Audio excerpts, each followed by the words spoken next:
Во време кога младите масовно ги напуштаат руралните средини во потрага по подобар живот, кога тишината полека оголта звукот на чекан и напорот на старите мајсторски раце, постојат млади кои што одлучиле да останат.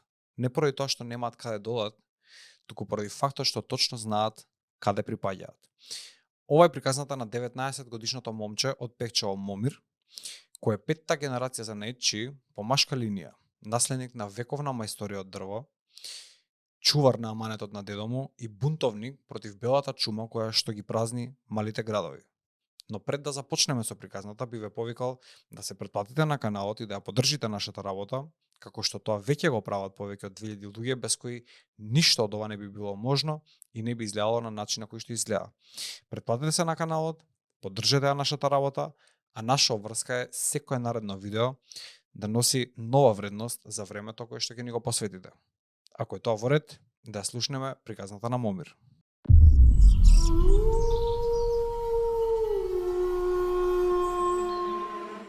Пехчево е еден од градовите кои што се символи за пустелија кај нас во Македонија.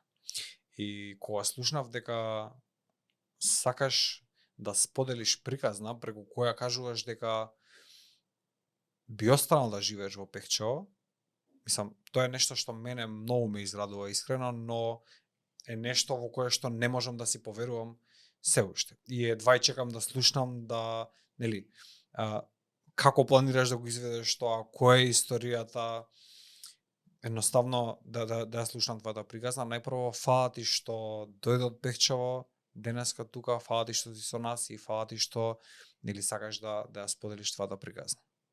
Фала ти и на тебе, Виктор. Приказната е, па можам да кажам, доста стара, по многу одамна. Јас уште од многу мал сакам да си останам во моето градче, дека таму ми е едноставно убаво. Не сакам да бидам во гужва и ова доаѓањето овде до Скопје не ми е проблем да дојдам, али да седам некое време ми е проблем. Гужва, едноставно не се убаво осеќам во гужвата. И сакам да ја продолжам традицијата со дрвото, да го работам дрвото, за да можам да просперирам некако во Пехчево и да останам таму, дека моите дошле, односно Ајде да видиме вака, значи дошле од само ќе те прекинам. Значи чисто да кажеме што правиш. Значи со што се занимавате и која е семејната историја која што имате во Пехчево. Значи ти си петта генерација за нечи во твоето семејство, така? Значи па да. Вие сте столари, уметници со дрво, значи изработувате дрво. Која започнал оваа приказна во твоето семејство? Приказната ја започнува дедото на мојот дедо. Тој доаѓа од Баријамич, тогашна Турција, доаѓа во Пехчево и тој за потрага по подобар живот се населува таму и почнува да работи со дрво. Потоа неговиот син продолжува исто така. Потоа натаму мојот дедо и неговиот брат исто така работат со дрво, во дворот работат кај нас дома. Исто така понатаму традицијата продолжува на мојот чичко и на мојот татко. Чичко ми сега има фабрика, односно пилана. Татко ми го работи дрвото од хоби и традицијата се пренесува и на мене и на мојот братучет. И за да се продолжи да се одржува, јас мислам дека најспецифично го моделирам дрвото, бидејќи сите тие парчиња кои одат во, па можеме да кажеме и во отпад, од нив може да се направи многу интересни нешта, да се комбинираат посебно со стакло или со епоксидна смола и да се изведат уметнички парчиња кои даваат доста современ и модерен изглед на нашите домови. Добро, значи тебе твојот дедо практично те воведува во занаето. На колку години влегуваш ти во работилница? Мислам дека на некои 3-4 години. Од секогаш сум бил специфично поврзан со мојот дедо и цело време бев практично со него, посебно и во работилница, и тој со љубов ми го пренесуваше занаетот, бидејќи татко ми одди на работа и тој немаше толку време за да го пренесува занаетот на мене, ама затоа мојот дедо го пренесуваше со огромна љубов и посветеност и сметам дека 70-80% од работите што ги знам, основниот дел сум ги научил од дедо ми. Исто така многу сум научил и од мојот татко и од интернетот, дека на интернет можеме да видиме се и од секаде во светот. Иако живеам во место каде што иселувањето е големо, интернетот не поврзува секаде и можеме да видиме што се случува надвор од нашето место. Пример, сега ти седиш овде и можеш да видиш што се случува во Америка, во Англија, било каде, и си едноставно многу брзо поврзан. Апсолутно дава можности, но не го прави предизвикот помал, нели, да си во Пехчево и да го правиш тоа што го правиш. Значи, нормалната патека, да кажеме, на еден млад човек во Пехчево е да се исели колку што е можно побрзо, така. Значи, не знам дали познавам јас сигурно не познавам, но не знам дали ти знаеш, еве луѓе, конкретно за Пехчево, кои што, нели, вака може да кажат јасно и гласно дека едноставно сакаат да се останат во местото, сакаат да го гледаат својот живот таму, едноставно сакаат да продолжат да се градат таму. Колку е тоа актуелно таму, да кажем, или колку имаат луѓето таква намера се уште во Пехчево, или ти си навистина еден од ретките со ваков став? Па некои имаат такви размислувања како мене, ама мислам дека ако го кажуваме тоа малце појавно, мислам дека може да се намали процентот на иселување од нашето место, барем малку да го намалиме е успех. Секоја фамилија што остане, мислам дека е успех. Да, ајде малце за мотивот околу твоето доаѓање тука. Значи ти може да ми го објасниш денот, да ми го опишеш како изгледаше денот кога го виде подкастов и дека одлучи дека сакаш да доеш. Како одлучи дека сакаш да доеш и која е целта на твоето доаѓање тука? Па прво, мојата цел овде не е за да собирам лајкови и публика, сакам да ја едноставно да ја расширам приказната, да ги мотивирам младите за да се занимаваат посебно со занаетчиството, не без разлика дали ќе биде со дрво, со железо, било со што. Исто така, денот беше обичен ден, на плажа, седев во Грција и си листам TikTok и гледам 1, 2, 3, 4 видеа и го отварам профилот и кога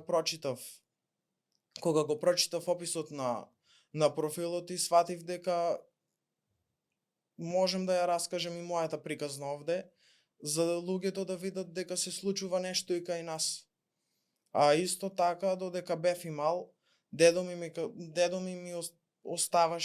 ми остави како аманет, кога ќе пораснам, некој да научам барем нешто што ме научил тој. Макар едно нешто, кога нешто му затреба дома, да знае да си направи.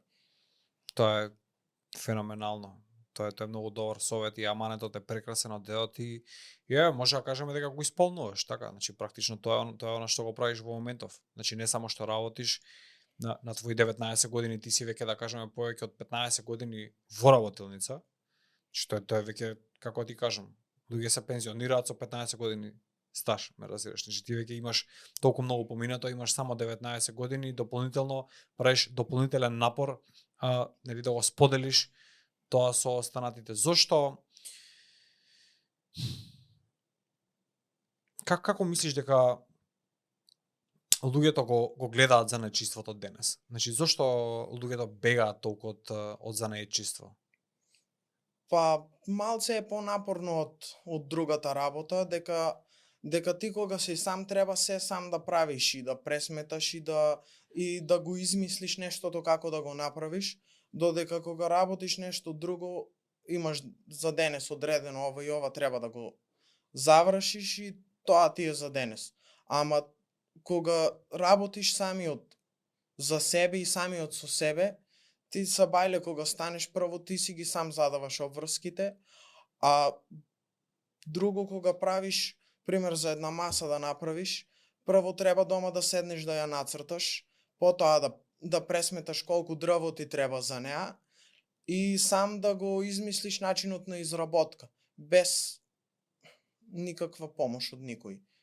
Мислам, секогаш треба да си ја олесниме, ама во глобала целата работа е за целиот процес е само за еден или за двајца луѓе останува на Момир, крај. твојата во тој краток разговор што го имавме нели пред снимањето, значи можам да приметам дека твојот однос и твојата љубов кон дрвото е поразлична во однос на останатите луѓе. Значи ти едноставно на различен начин ги гледаш дрвата, на различен начин си поврзан со дрвото. Можеш ли да ми кажеш кога примети едноставно дека поинаку гледаш на дрвото и дека сакаш и дека можеш да изработуваш, да кажеме, или да креираш уметност од дрво?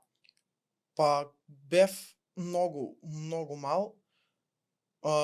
Дедо ми и татко ми донесуваат од работилница правоаголни и коцкасти парчиња дрво.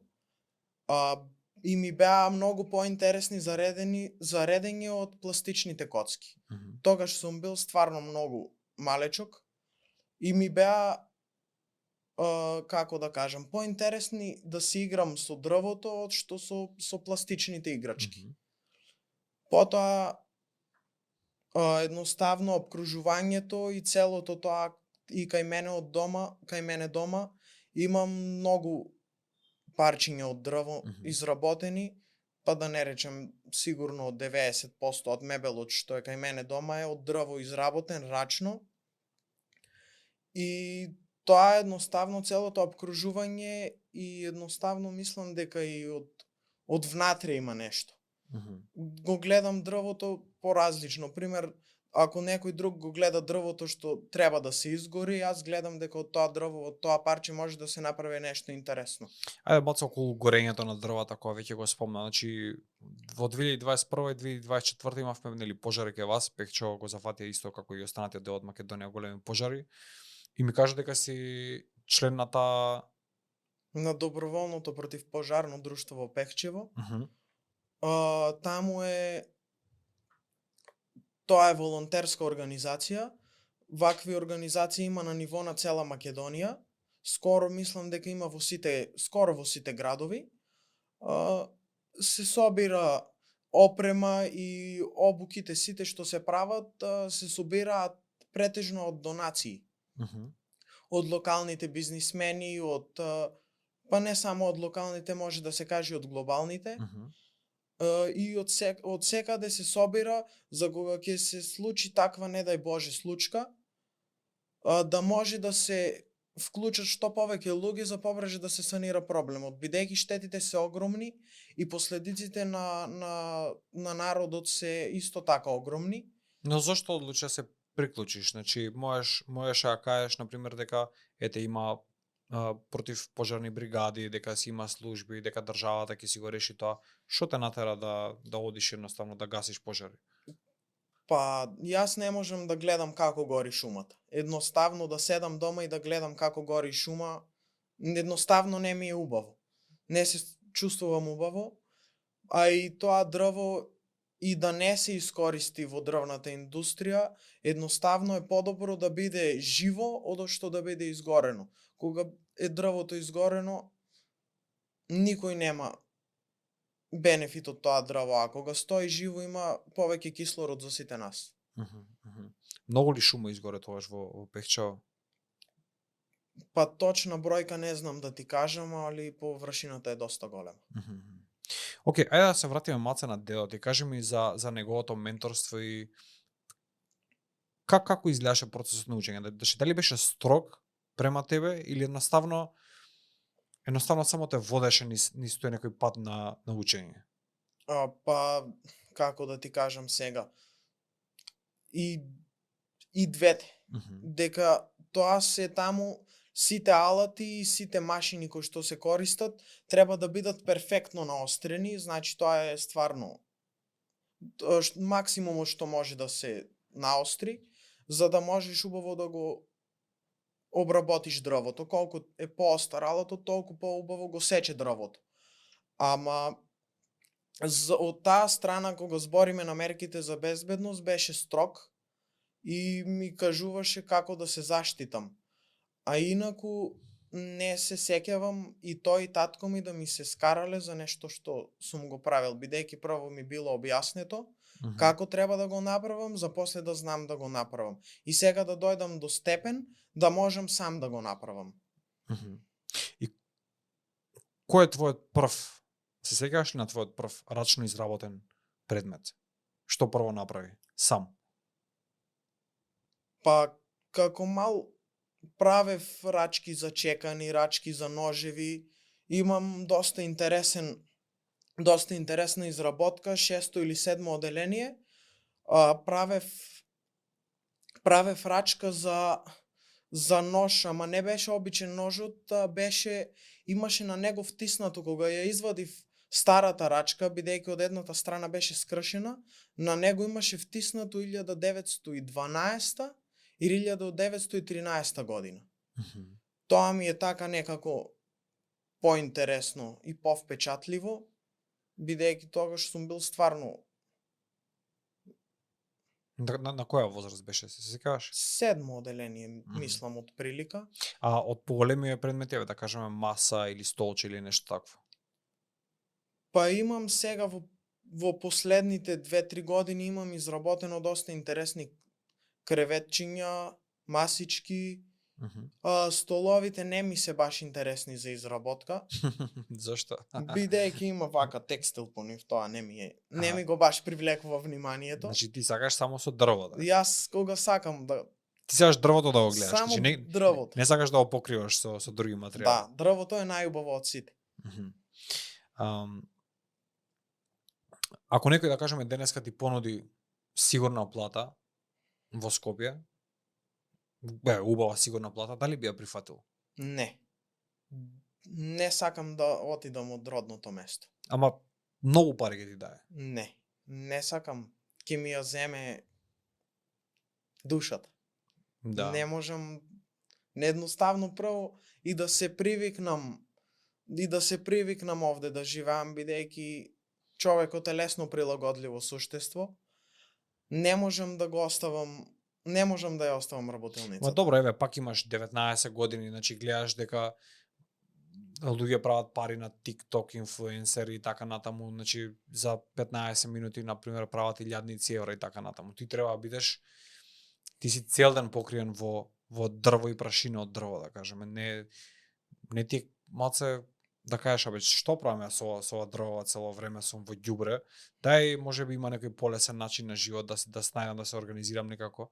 Не, па мене ми убаво, јас сакам кога има дрво и прашина околу мене и сметам дека мојата среќа не може да се купи со пари. Колку и пари да ми даваат, јас нема да бидам исто среќен во тоа што го работам. Добро, но луѓето околу тебе се оцелуваат, посебно од Пехчево. Како се чувствуваш кога гледаш дека луѓето си одат? Па не се чувствувам убаво, ама моментално моите другари што се дружам така секој ден со нив, моментално сите се уште во Пехчево, па за натаму ќе видиме дали ќе имам друштво таму, дали нема да се иселат. Ама има, кога сака човек да се дружи, секогаш ќе најде некој за дружба. Има една фраза која што денеска се користи многу често, тоа е вика нема иднина во држава. Што мислиш, која е причината? Дали луѓето се во право или се едноставно понекогаш малце мрзливи за да направат нешто? Па многу голем дел од луѓето се под притисок и не сакаат да се едноставно да се спротистават на нештата, си седат дома и од дома во кругот со пријателите или со фамилијата и таму што се зборува и таму останува. Во јавноста многу малце сакаат да зборуваат и сите кои да почне нешто да се противи, сите веднаш ги притискаат, им вршат притисок и се одма затвара ситуацијата. Значи, мислиш дека се и малце мрзливи можда? дека луѓето можеби и треба да дадат малце повеќе напор за да едноставно си ја искреираат и својата судбина, така, значи. Па мислам дека треба малце да се потрудат сите. Едноставно за да се смени нешто, секој прво треба да почне од себе, а после од другите. Дали е тоа можеби дел од аманетот кој што ти го остави дедо ти? Кои беа точните зборови, се сеќаваш ли што точно ти кажа? Па тој последно нешто што ни остави на фамилијата е сите да живееме сложно. А пред тоа ми кажуваше, кога пораснеш сакам да научиш да ги учиш малите дечиња, така ми викаше. Кога пораснеш сакам да ги учиш малите дечиња да работат. Тие беа некои зборови што и ден денес ми се во главата и сакам да пробам да го остварам тоа и затоа еден дел и од мотивот да ти ја пратив таа порака, дека сакам малце да се прошири и тоа, овој занает е малце, мислам, и во изумирање. Ние зборнавме, значи, мислам дека повеќето од стравот, поголем дел од стравот кај луѓето е неоправдан, можеби поради фактот што луѓето не знаат што е потребно за да започнеш со столарска работилница или со столарскиот занает. Нели, освен љубовта, има и практичен дел што треба. Значи, ти треба просторија, машина, дрва и така натаму. Колку е тешко човек да започне денеска столарска работилница? Па види, јас лично не сум започнал од нула. Имам доста работи ми се оставени од дедо ми и ги користиме сега со татко ми. Ама за да почнеш од нула, прво треба да бидеш упорен и прво да си обезбедиш една мала просторија, барем да биде 6x4 минимум. Да имаш еден мал простор каде што можеш да ставиш алати, барем една машина. Има машини кои се комбинираат со 5 операции, ти требаат и некои алати и тоа можеш да го... Едноставно сметам дека за почеток е доволно. Основните нештото таму можеш да ги собереш и да почнеш да правиш. Сеш да ми кажеш дека со една машина би било доволно за почеток да почнеш работилница? Па мислам дека да. Не мислам и сум сигурен, бидејќи дедо ми така почнал и неговиот брат исто така почнале имале само по една машина. И со тоа почнале да работат и прво што направиле си направиле куки, а потоа почнале да се развиваат и да работат малце повеќе. Колку се, дури сме нели во работилница, колку се алатите различни пред 10-15 години и денеска? Па колку технологијата во таа индустрија оди напред? Види, секој ден има нешто ново. 10 години е доста долг период. Секој ден има нешто ново се случува и секој ден прават нешто ново за работата на луѓето да се олеснува. Пример, ако порано се било со кабел, денес се повеќето на батерии. Тоа е наједноставно, како да кажем, наједноставен пример. Новите сега машини што излегуваат, во поголем дел од нив имаш компјутери, многу се полесни за работа и поедноставни. Кажи ми како гледаат, пак можеби ќе те прашам, врсниците на тебе. Значи што прават твоите врсници за целото време? Значи многу од нив претпоставам одат на факултети или можеби си се уват во странство и така натаму. Значи има некој што ти вика како дај бе момер, сега остај тоа дрвото, дојди со нас малце. Па јас секогаш имам време за дружба. Ако не можам да отидам, па тие дојдат кај мене. Поголем дел работат кој што знае и каде може да работи. И сите се спремаме за факултет. И ти ли се спремаш за факултет? Да. Како, кој факултет? Дизајн на мебел и интериер. Сакам да се запишам, па да сме живи и здрави. Тоа е најбитно. Да, верувам дека имаш тоа се научи и на тој факултет, иако тоа искуство кое што го имаш до сега, значи 15 години и можеби повеќе, имаш поминато во работилница, не знам што уште може да те научат, но тие напредни технологии, цртање и така натаму, сигурно дека може да се напредиш во некој дел. Кажи ми за поддршката од семејството, мислам дека тоа беше еден битен дел исто од аманетот од дедо ти. Па поддршката е голема и секогаш има поддршка. Најголема поддршка е мојот татко кој е, како што кажав, целото слободно време го гледа да го помине со мене и да изработиме уникатни и интересни парчиња. Исто така и мајка ми, и брат ми, и баба ми сите се тука со мене, па и роднини, братучеди. Тоа е едноставно кај нас, останато во фамилија, да се почитуваме секој со секој. Има ли лошо дрво, кажи ми? Дрво што би го фрлил, едноставно? Па не. Сите се добри, само има различна примена. Некој можеш да го туриш надвор, некој не можеш. Некој па не е убаво да ти седи внатре. Едноставно нема таа убавина. Ја има убавината, ама имаш подобра опција. Додека за надвор, пример, за надворешна употреба не можеш секое дрво да го ставиш. Добро, например, за обичниот човек, за нас, например, кога ќе гледаме например скапан трупец, например, или дрво некое што е според мене неупотребливо, ама јас сум толку неписмен во тој занат што би го фрлил, например. Што би направил ти со труло дрво? Па јас би го земал и би го оставил да се убаво исуши, да целата влага од него да испари, а пред тоа да го направам, додека е во шумата, убаво би го излупил од кората, за црвот да не оди во него. И потоа со подобра обработка, па може и употреба на епоксидна смола, може да се направи многу убава, да речеме, масичка, столче, и едноставно со добра обработка може да испадне многу добро парче мебел. Со лоша идеја може само да биде изгорено. Имаш ли некои, да кажеме, големи проекти или визии за изработки од дрво, например, не знам, као куки или мостчиња или некои мали колиби? Мислам, со дрво се прави денеска све. До кај ти оди фантазијата тебе? Па до максимум.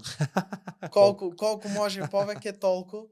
Сакам, посебно ги гледам во Америка, прават интересни кукички од дрво. Многу сакам тоа да го направам, макар за мене една кукичка мала со 2 соби, тоа ми е, како да кажам, сон. Мала кукичка од дрво и едноставно така еден ден, два во неделата за да уживаш. Кој е според тебе најубаво дрво? Имаш ли најубаво дрво некој? Што те восхитува тебе, например? Па има, мене сите дрвја ми се убави, али оревот, јаворот и дабот ми се некаде најинтересни за работа. Имаат поспецифична шара од другите, посебно јаворот е тука, можем да кажем, на прво место. И исто така и сливата. Само многу тешко се доаѓа до слива. Зашто? Па ја има во многу малецки количини. Ама и таа ми е исто така. Од што најмногу луѓето сакаат да им бидат изработени, да кажем, масичките, столовите, предметите? Обично имаат ли конкретно барање? Па зависи. Некој му едноставно битно дома само да има маса која нема да се клати и која ќе изгледа убаво, а да не биде од иверка. А некој едноставно има поспецифични барања. Некој сака да биде даб, некој бука. Обично буката и дабот се најзастапени. Исто така и борот, ама борот внатрешна употреба луѓето го избегнуваат. Колку луѓето ценат денеска рачно изработени предмети? Според тебе? Зависи. Тие што не го разбираат, тие што не го баш разбираат дрвото, не можат тоа ни да го ценат и јас ги разбирам. Тие што го разбираат дрвото стварно го ценат и стварно едноставно имаат почит спрема тоа. А човек пример што не го разбира дрвото едноставно сака да му биде функционално парчето. Како ти го разбираш дрвото? Како ти на пример гледаш кога ќе направиш една масичка предмет или што и да е? Па прво го правам да ми биде на мене убаво и сакам кога го гледам да ми биде колку што е можно по-перфектно, да ми биде излезено максимум од убавината што можам да ја извадам од дрвото, да ја извадам. Бидејќи дрвото по самата не можеш да го направиш да го смениш. Тоа е составено од природата да биде убаво. Само ти таа убавина треба да ја извадиш да се гледа. Максимумот што може да се извади, пробувам секогаш да го извадам. А колку ја споредуваш твојата работа со други изработки, да кажем, или со некои готови парчиња мебел, од кај ја црпиш инспирацијата? Па инспирацијата ја црпам многу ја црпам од интернет. Многу цело време само тоа кај мене посебно на TikTok се само тоа се врти. Изработки од дрво. Исто така едноставно како го гледам дрвото и ми текнува дека може нешто да се направи. Го гледам во шума и како го гледам и ми светнува идеја дека од тоа може пример да се направи креветче или масичка, столче, малецко некое. Мене ми е фасцинантно, значи мене стварно ме воодушевува што момче на твои години така размислува за дрвото. Мене ми е тоа неверојатно. Па тоа мислам малце дека од внатре. Ја мислам дека исто, малце повеќе дека од внатре. Мислам ипак сте семејство со традиција на столари. Така, значи на дрвна индустрија. Дрвна индустрија е. Бидејќи од сите страни на дрвото се работело по нешто. Секој различно кој што знаел и што можел. И што можел да пренесе на следниот.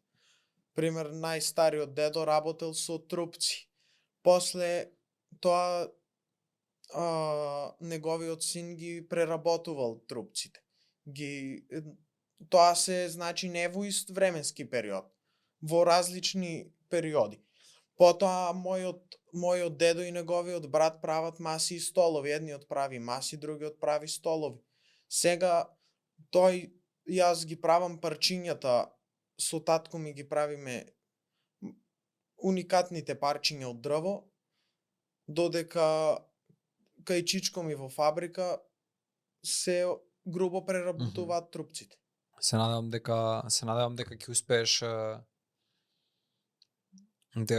во тоа што сакаш да го направиш, дека твојот глас ќе допре до повеќе млади луѓе, дека пораката што испраќаш е многу силна и дека ќе бидеш доказ едноставно низ текот на времето, дека многу пати ќе можеш да се навратиш на ова видео и да си едноставно благодарен, нели, за човекот што си бил денеска.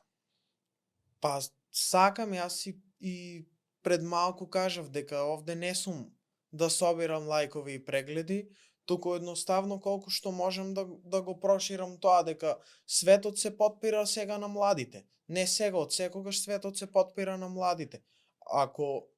Ако младите тргнат да едноставно по погрешен пат, целиот свет трга по погрешен пат. Не може сега светот да се потпире на пензионерите, пример. Едноставно тие се пензионери.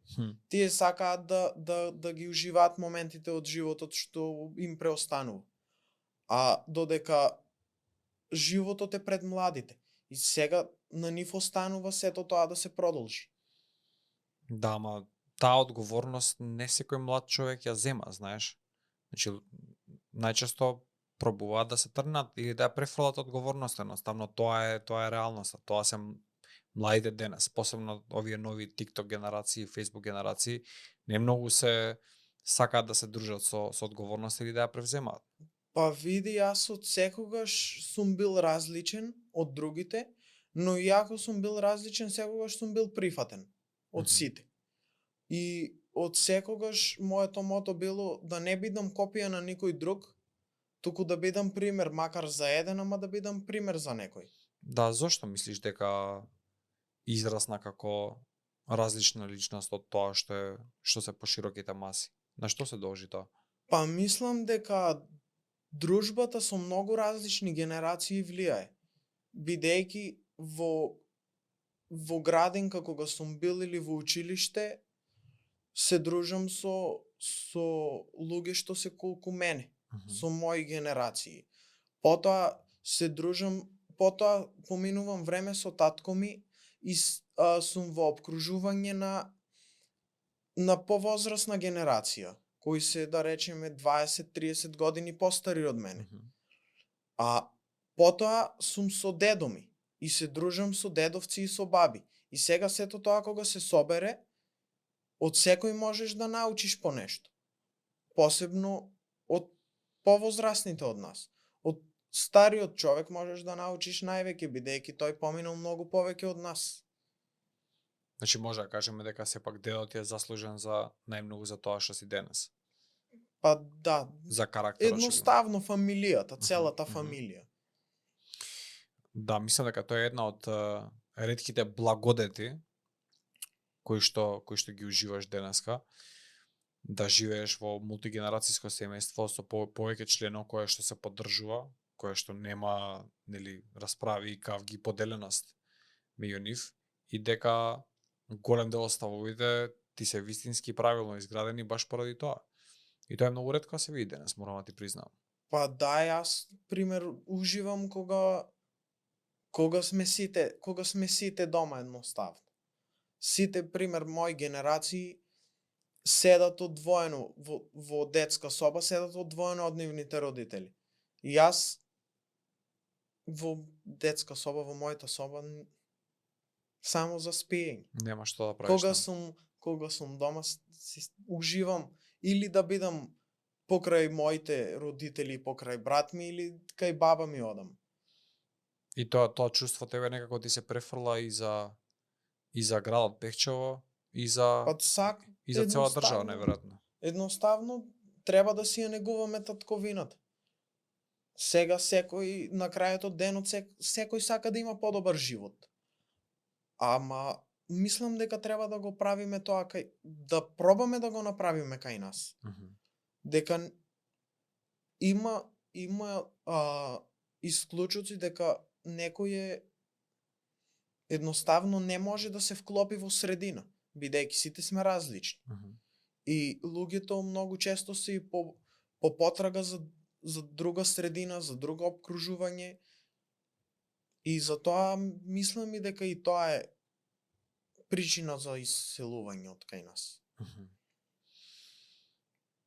Значи ти си дефинитивно на ставот дека твојот живот го гледаш во Пехчево. Не во Македонија, туку во Пехчево. Да, конкретно во Пехчево.